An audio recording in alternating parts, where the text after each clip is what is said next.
Halo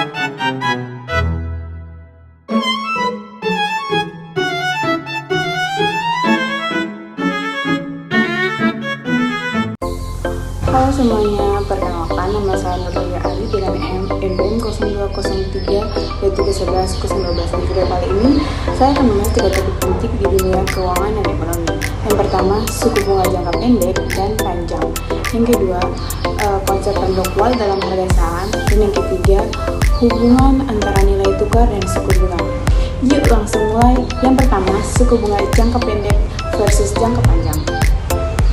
Suku bunga jangka pendek adalah suku bunga untuk pinjaman atau investasi dengan tenor singkat, biasanya kurang dari 1 tahun. Contohnya, bunga deposito 3 bulan. Suku bunga ini sangat dipengaruhi oleh kebijakan bank sentral. Sedangkan suku bunga jangka panjang berlaku untuk tenor di atas 1 tahun. Bahkan sampai 10 tahun atau lebih, seperti obligasi pemerintah jangka panjang. Suku bunga jangka panjang juga mencerminkan ekspektasi pasar terhadap inflasi, pertumbuhan ekonomi, dan risiko jangka panjang. Jika suku bunga jangka pendek lebih tinggi dari jangka panjang, itu bisa menjadi sinyal resesi.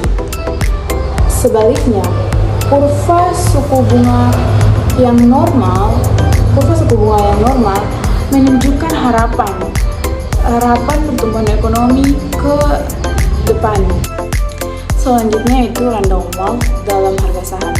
Konsep random walk menyatakan bahwa pergerakan harga saham bersifat acak dan tidak bisa diprediksi secara pasti. Artinya, harga ini sudah mencerminkan semua informasi yang tersedia dan perubahan di masa depan terjadi secara random. Ini sejalan dengan teori pasar efisien yang menyebut bahwa tidak ada investor yang bisa secara konsisten mengalahkan pasar hanya dengan menganalisis data historis. Maka, daripada menebak-nebak arah harga saham, banyak investor memilih strategi jangka panjang seperti indeks investasi. Dan terakhir adalah nilai tukar dan suku bunga. Nilai tukar mata uang erat kaitannya dengan perbedaan suku bunga antar negara. Ketika suku bunga di suatu negara naik, aset di negara itu jadi lebih menarik bagi investor global. Akibatnya, permintaan terhadap mata uang negara tersebut meningkat dan nilai tukarnya menguat. Sebaliknya, jika suku bunga turun atau lebih rendah dibanding negara lain, nilai tukarnya bisa melemah karena investor mencari imbal hasil lebih tinggi di tempat lain. Contohnya, jika suku bunga Amerika naik sementara Indonesia tetap, maka dolar AS akan cenderung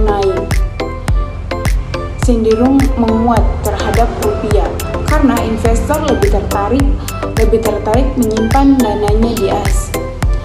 Terima kasih sudah menyimak video ini sampai akhir. Wassalamualaikum warahmatullahi wabarakatuh.